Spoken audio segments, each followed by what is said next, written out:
Hey guys! I realized it's been a really long time since I've done a video talking about anime, so I've decided to talk about anime again. So, welcome to another episode of Laura Talks Anime.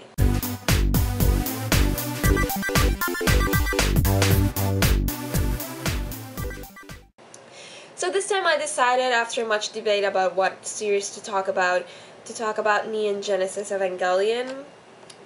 I'm not, like, I'm a I'm not sure how to pronounce Evangelion for you guys, because I'm a Spanish speaker first and I kind of pronounce it differently, but for the sake of this video it'll just be Evangelion and we can debate the different ways to pronounce it down there if you want. Anyway, I watched Evangelion about a year ago now, and it has quickly become my second favorite anime of all time, at least that I've seen so far. First spot is taken by an anime called Lady Oscar or The Rose of Versailles. You can look that up if you don't know what it is, but I'm sure I'll make a video talking about it sometime in the future. So I'm wearing my Rei Ayanami shirt because we are talking about Evangelion today, so I wanted to get in the mood. So yeah, Evangelion, one of my favorite series. I got into it through a friend who's actually been a big fan for a long time. And at first, like with many other animes I've watched, I wasn't really sure I was gonna like it because it seemed way too complicated. And I was right, it was incredibly complicated. But I was kind of hooked from the beginning, probably because of, that awesome, amazing opening song.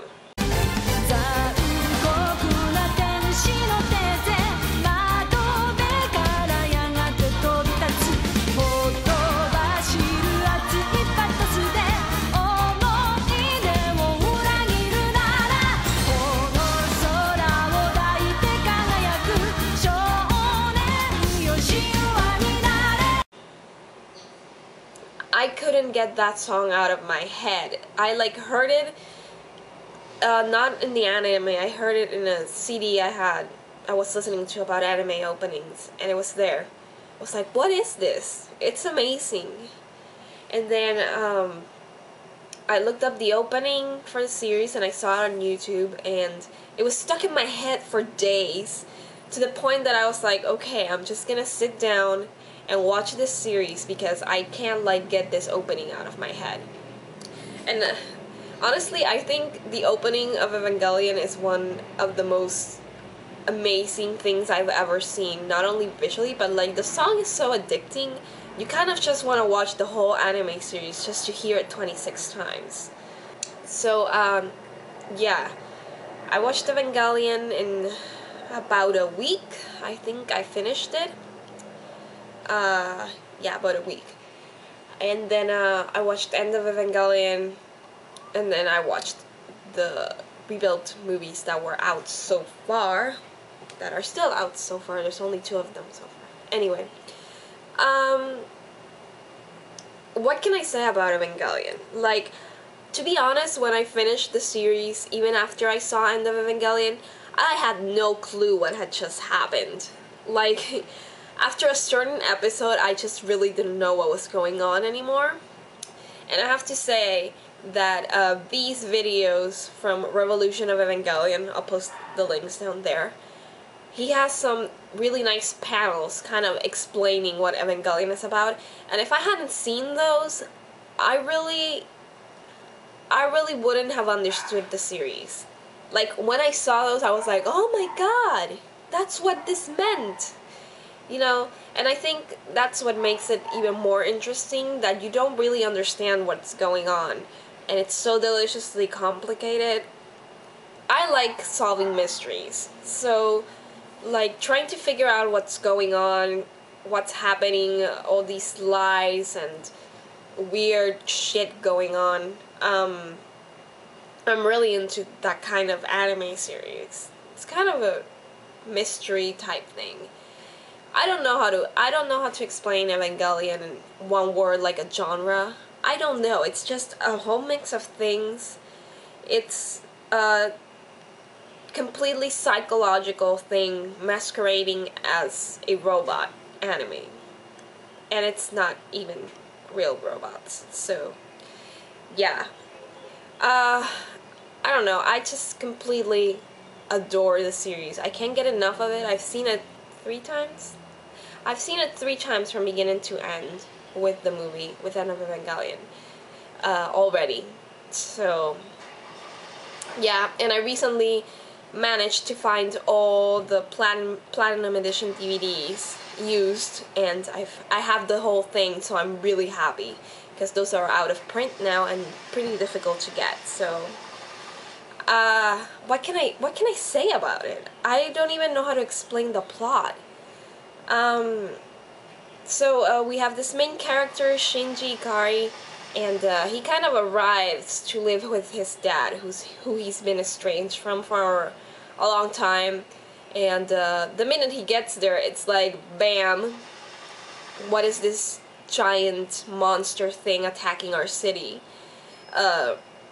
We slowly realize that Shinji is the chosen one to fight in this giant robot against these monsters, but he doesn't really know why he's fighting, and he's a very psychologically disturbed character.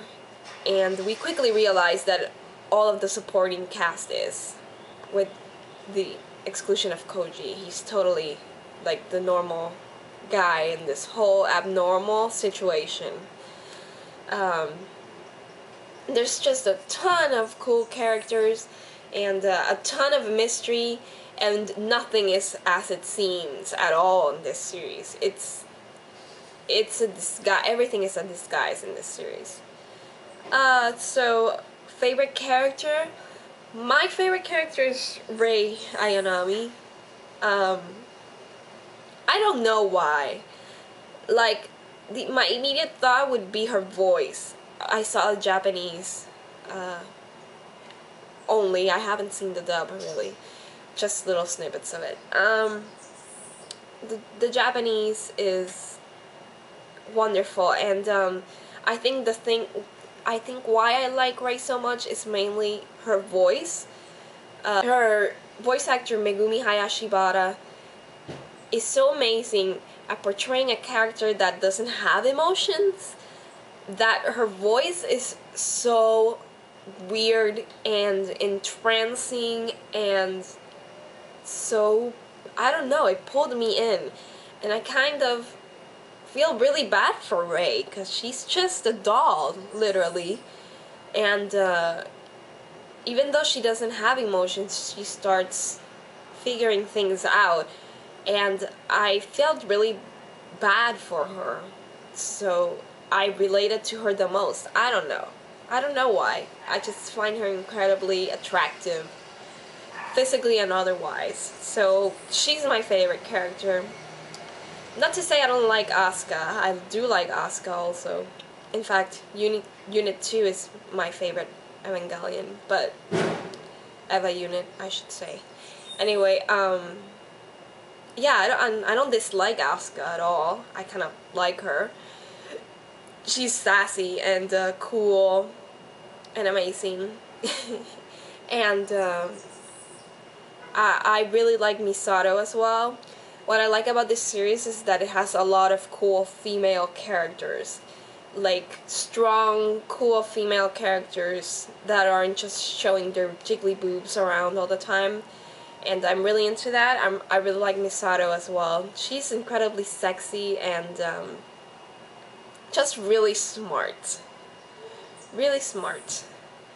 Characters I don't like? Really, there's like only one, and that is Ritsuko. I didn't like her from the beginning. She's just arrogant and snobby and stupid because she makes the same mistakes she was trying to run away from. I don't want to spoil anything, so I'll leave it at that.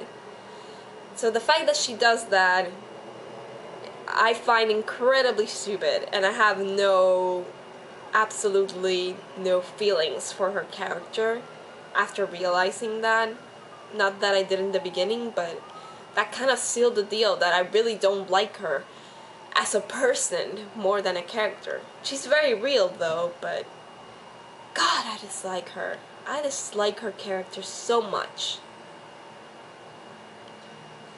Uh, what else can I say? I love Kaji when it comes to the guys. He's just awesome and funny, kind of a douche, but still awesome. I don't really know what to say. I have so much crap to say about this series that I don't even know what to say when I'm in front of a camera. I just have to say that I love it. I freaking love it. And I think that started my love story with Gainax, because I love everything they've done so far after that. So, Evangelion kind of cemented my love of Gainax productions. Because there really isn't anything like their shows out there. They're incredibly different, much more complicated, weird, strange, but amazing. Oh, and let me add that the animation in Evangelion is stunning. Absolutely stunning. Not only in the series, but in the end of Evangelion. I know a lot of people hate the last 2 episodes because they really don't make sense unless you've watched the end of Evangelion first.